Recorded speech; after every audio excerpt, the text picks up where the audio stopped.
Balma Malien ani nyokuma ala sago au sago anye Kidali anya perdi mais angana décourager anga surasu be ka ripostu kambe oro na ko be mais Kidal tambulu de Kidal be front de libération de la Zawa de Mogo de Boulou mais angana décourager anga tien fo Malien ngana anye Kidal perdi de Kidal tambulu ambe oro na ko bi de anya me fara ko sado kamara blessé lindu moko chama nere chena ne ke dana moko chama ya fo na ko sado blessé kuma imbi na fani tien ka suru ntaro blessé li mudo ntara mugura de wa ntara blessé li tuka ka abse ka I bolito I sen rukutura ou bien I sen bashira abse ka kere me sado kenin ko sado ka so chili mun kara ka blessera anga ministre de la défense ka blessera ko général Oumarou Diarra ou be ka information do bla ko général Oumarou Diarra ko sara tien to la de o ti tien anga mogo ya bla ko fake news du mais sado Camara ou ya foko sado Camara minana jeni mogo bolo te tien de ma blessé lendo kabe ka fura ke clinique do la anyo kuma me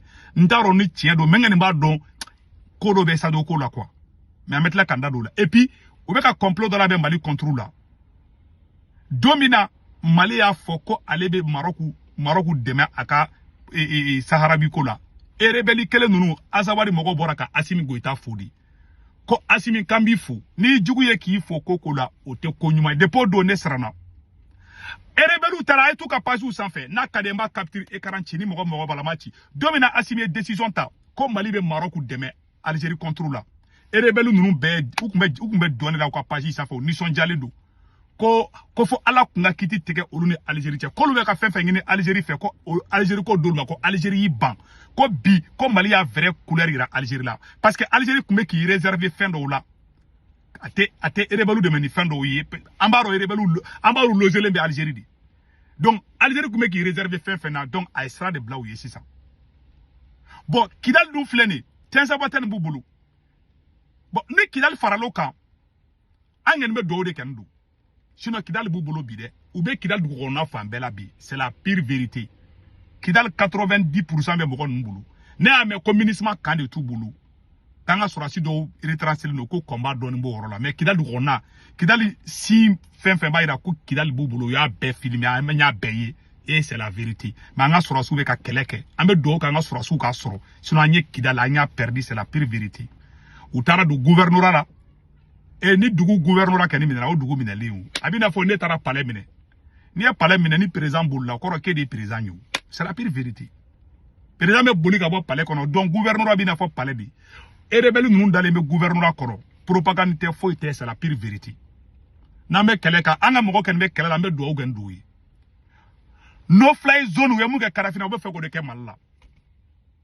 ka Kidali minɛ ka Nord minɛ attaque fɛn fɛn kɛra Bamakɔ e n'a ye ne tɛ ka da don Bamakɔ attaque nin na parce que Bamakɔ attaque ma dabɔ ko ka Bamakɔ minɛ o u bɛ mankan ci dɔrɔn la Bamakɔ kɛ ni Kati nin na dɔrɔn mais objectif ye ka Kidali de minɛ an na parce que n'u kun nana k'i ɲɛsin Kidali ma renfort kun bɛ bɔ Bamakɔ ni Seware ka taga u ye Mali fan bɛɛ kalaya de pour que bɛ Kidali sɔrɔ objectif u y'o objectif de kɛ mercenaires renfort bɛ ka bɔ Libye renfort bɛ ka bɔ fan bɛɛ mercenaires renfort bɛ ka bɔ fan bɛɛ ka na Kidali bi u y'an ka sɔrɔsi caman minɛ Kidali ne yɛrɛ y'a image ye mais n tɛna yira an ka sɔrɔsi baden minɛlen m'u bolo Kidali u bɛ ka filmer Kidali yɛrɛ fana u bɛ ka yira Kidali yɛrɛ fana kɔnɔ c'est la pire vérité deuxièmement aussi u ye Kidali policiers an y'a mɛn k'u y'o jeni mun kɛra Kidali a bɛɛ tɛ se ka fɔ su min bɔra Kidali billahi tallahi n'a y'a ye a bɛ dɔ bɛ sɔn ka dɔ crise cardiaque bɛ sɔn ka dɔ faga a bɛ fagali mun dɔn o de kɛra Kidali carnage kɛra caman man kunnen don caman tɛ ka kuma o minnu bɛ réalité dɔn parce que n'an bɛ kɛlɛ kɛ an ka kɛ tiɲɛ kan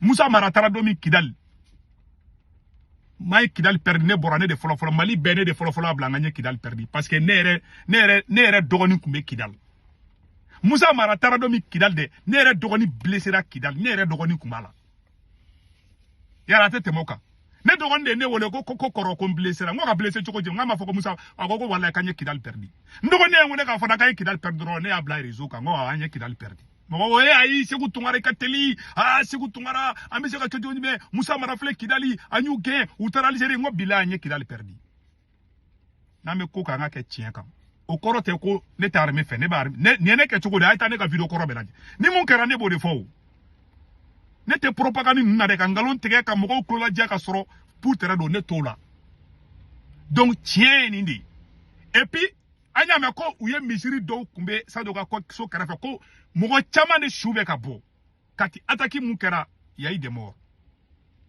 anga officier chamanya me ko manunu ko ali iyad agali be Kidali bi aye kuma me kali iyad agali naka omu ko iyad agali a sebene fleur là ko la présence d'Iyad Agali est confirmée à Kidali. Il serait à la tête du commandement des groupes Génime, Front de Libération pour les opérations en cours. Voilà. Donc, espérons que Aka Saere. Mogomi a bla ote Iyad Agali refo. Obeka do ke kala kato akasa. Donc, Mogowera ofana bla ko Iyad Agali fenelu. Donc, situation me tukamina. Bamako contrôle Bamako jusqu'à présent. Majugu nous Bamako korode. Ube Bamako yoro chaman badila.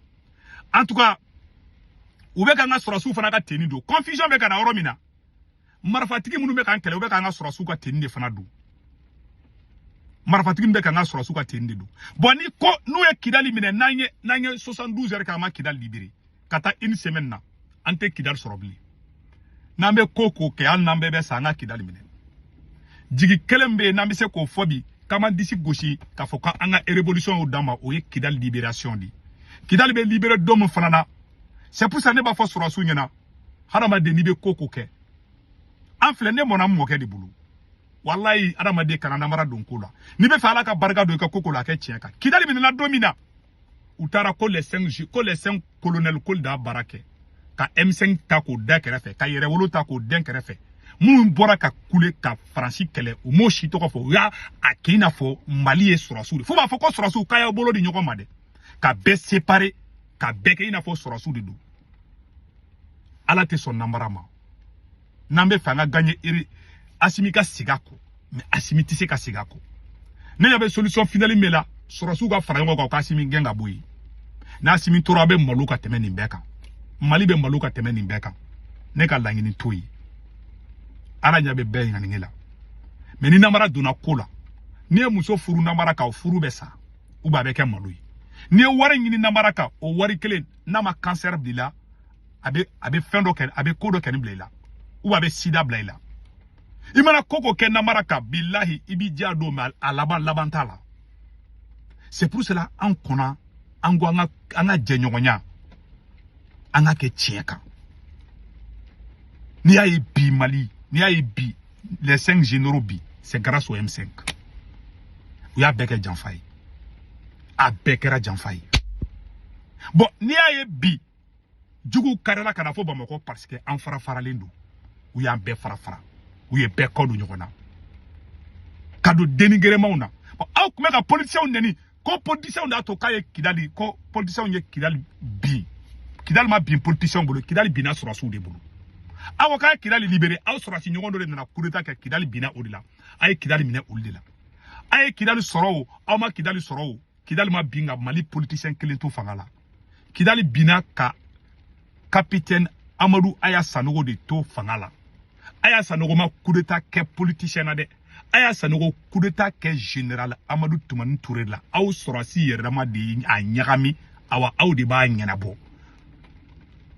Kelen bekera marfa tigi nunga ko nor la bekera ka surasu de ramadi au surasi abe au surasu de ramadi nyokonche Alpha Omar yaka 10 ans ke fangala nala ama marfa chika me corona politicien ye choueni ka o tien politicien ye namara ka o tien mais politicien yu ka cliquer ou ya choueni ga son no made mais marfa kombe c'est na insécurité politicien nous c'est vrai ou ya armement ou fenge ou betemena. Parce qu'avec la seconde, ago politicien y a armement beffé, a armement sans, ateta keleke. Mais non ma keleke na mo blabla nyona. Kelentia. C'est pour cela ne bora kan vidéo ke. Anya information min teni soro.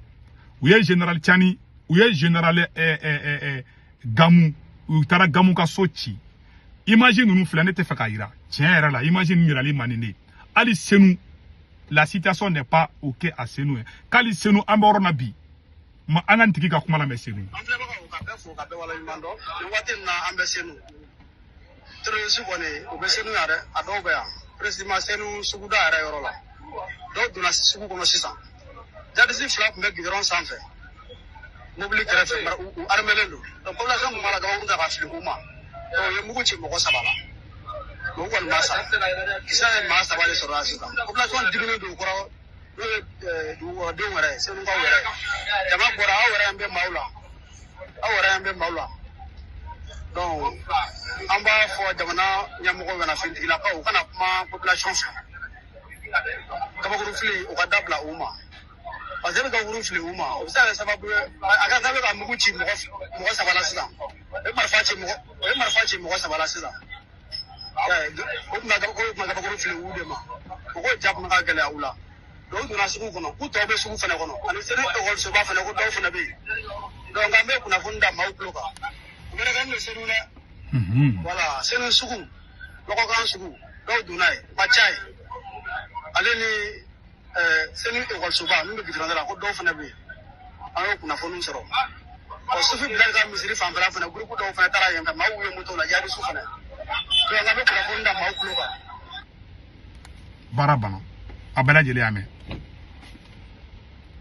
bon u taara Kidali yɔrɔ minnu ci tiɲɛ na ne tɛna olu yira u ye baara jugu kɛ Kidali dɛ n tɛ n dɔgɔya la dɛ mɔgɔ min bɛ Kidali mais an ka dugawu kɛ armée ka Kidali récupérer n'i bɛ mɔgɔ dɛmɛ i b'a dɛmɛ tiɲɛ de kan propagandiste ne t'olu ka ko la quoi o de kun don maliyɛnw a k'an bɛn.